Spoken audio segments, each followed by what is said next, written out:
오늘은 잠언을 묵상하겠습니다. 잠언 3장 7절 8절 말씀입니다.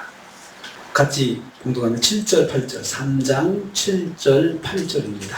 3장 7절 8절 같이 공독합니다. 스스로 지혜롭게 여기지 말지어다. 여호와를 경외하며 악을 떠날지어다.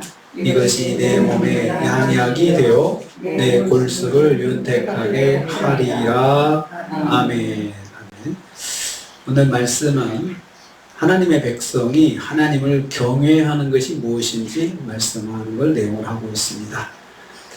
경외한다, 하나님 경외한다라고 하는 말은 두려운 마음으로 섬긴다는 뜻입니다. 두려운 마음으로 섬긴다. 어떻게 하는 것이 그러면 하나님을 경외하는 것입니까?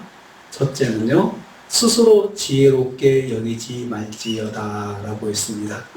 스스로 지혜롭게 여기지 않는다. 여기서 스스로 지혜롭게 여긴다는 말은 자기 스스로를 과대평가하는 것을 말합니다. 하나님 믿는 성도가 하나님 도움 없이 자기 스스로 살 수 있다고 생각하는 것입니다. 이것은 긍정적인 생각을 하는 것과 다릅니다. 적극적인 사고방식과도 다릅니다. 자기 실력을 과신해서 하나님은 의지하지 않고 자기 뜻대로 행하는 것입니다. 성도가 돼가지고 하나님 의지하지 않고 또 하나님께 기도하고 구하지 않고 자기 뜻대로 결정하는 것입니다. 하나님을 경외한다는 것은 하나님 앞에서 교만하지 않는 걸 말합니다. 스스로 지혜롭게 여기지 않는다. 교만하지 않는다. 하는 말과 같은 뜻입니다. 스스로 지혜롭게 여기지 않는 것은 스스로 겸손하게 생각하는 것을 말합니다. 저는 하나님의 도움이 필요합니다. 저는 하나님의 은혜가 필요한 사람입니다. 주여 저를 도와주옵소서. 항상 이런 마음을 갖는 것입니다. 하나님 앞에서 겸손한 것이 하나님을 경외한 것입니다. 두 번째로 악을 떠나는 것이다 했습니다. 악을 떠날지어다 라고 했습니다. 악을 떠날지어다. 여기서 악은 하나님 말씀에서 벗어나는 것을 악이라고 합니다. 우리가 보통 세상에서 말하고 하는 형사 범죄, 형법을 어기고 이런 것을 악이라고 하는 것이 아니고, 물론 그것도 포함되지만 일단은 하나님 말씀에서 벗어나는 것입니다. 이것을 성경은 죄악이라 합니다. 하나님 말씀 밖에 살고자 노력하는 것입니다. 떠난다는 말은 멀리 하는 것입니다. 거리를 두는 것입니다. 의도적으로 멀리 하려고 애쓰는 것입니다. 노력하는 것입니다. 하나님 말씀 안에 살고자 노력하는 삶을 살아야 사는 것이 그것이 악을 떠나는 것입니다.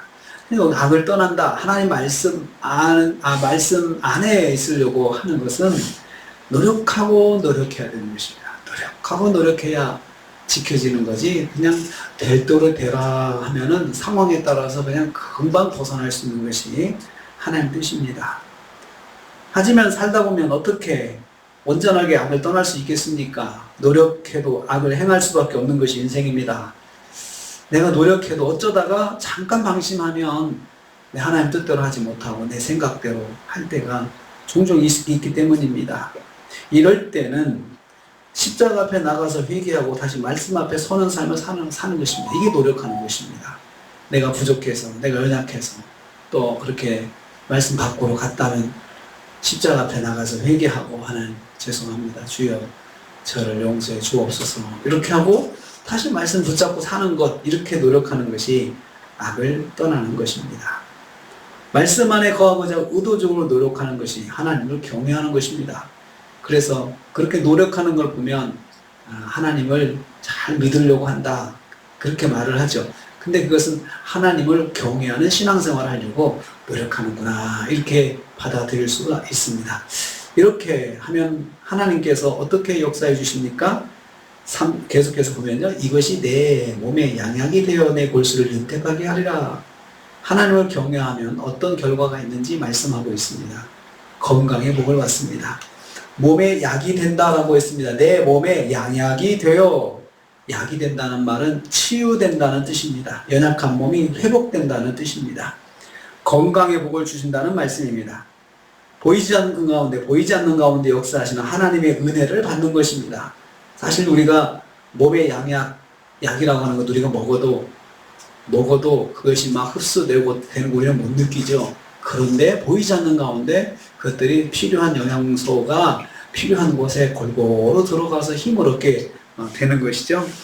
이처럼 하나님께서 보이지 않는 가운데 도움의 손길로 인도해 주신다는 것입니다. 골수가 윤택하게 된다 했습니다. 골수가 윤택하게 된다. 이 말은 골수에 수분을 공급한다는 뜻입니다. 뼈가 마른다고 하잖아요. 수분이 공급되지 않으면 뼈가 마르거든요. 그러면 아프기 시작하죠. 그런데 하나님께서 그 뼈에 수분을 공급해 적절한 수분을 공급해 주셔서 뼈가 마르지 않게 하신다는 것입니다. 뼈가 제 기능을 하도록 적절한 양분이 공급되는 것입니다. 그래서 뼈가 기운을 차리는 것입니다. 제 기능을 발휘하게 되는 것입니다. 이 말씀도 역시 보이지 않는 가운데 역사하시는 하나님의 은혜가 있다는 말씀과 동일한 것입니다. 뼈에 수분이 공급되는 것도 우리는 못 느끼죠. 물을 마시는 것처럼 뼈가 그렇게 느끼는 건 아니잖아요. 그런데 하나님께서 그렇게 보이지 않는 가운데 역사해 주셔서 우리가 힘을 얻도록 새 힘을 하나님께서 주신다는 것입니다. 하나님은 하나님을 경외하는 성도에게 육체의 건강을 주십니다. 그러니까 하나님께서도 하나님을 경외하는 삶을 노력하고 애쓰는 성도를 보시면서 그냥 지나치시는 거 아니고 저렇게 애쓰는 내가 뭔가를 해줘야 되지 않을까 그렇게 생각을 하신다는 거죠. 그래서 우리 사람도 그렇지 않습니까? 정말 나를 위해서 애쓰면 나도 뭔가를 보답해 보려고 애쓰잖아요. 뭔가를 보답해 보려고 어떻게 하면 좀 내가 저 노력에 좀 보답을 해줄 수 있을까? 내가 할 수 있는 힘 안에서, 능력 안에서 해 주려고 하는 거 아니겠습니까? 그것이 하나님의 마음입니다. 우리가 하나님을 경외하는 신앙생활을 하면 하나님도 우리에게 복된 삶을 내려주신다는 것입니다. 오늘 하루 우리가 살면서 하나님을 경외하는 삶을 살기로 합니다. 겸손합시다. 그리고 말씀 안에 살려고 노력을 하면은 하나님께서 이걸 보시고 약속하신 복을 주십니다. 내 몸에 양약이 되고 내 골수를 윤택하게 하리라. 참 우리에게 필요한 말씀 아닙니다. 나이 먹으면 정말 양약이 들어오고 좀 골수에 수분이 공급돼서 뼈마디가 쑤시지 않으면 얼마나 좋습니까? 하루하루가 그렇게 하나님께서 복을 주신다고 했는데 우리가 이 말씀대로 순종해서 오늘 하루 우리 권사님들에게 양약이 되고 골수에 수분이 공급되는 하나님의 보이지 않는 가운데 역사하심이 있으시기를 주님의 이름으로 축복합니다. 주님 감사합니다.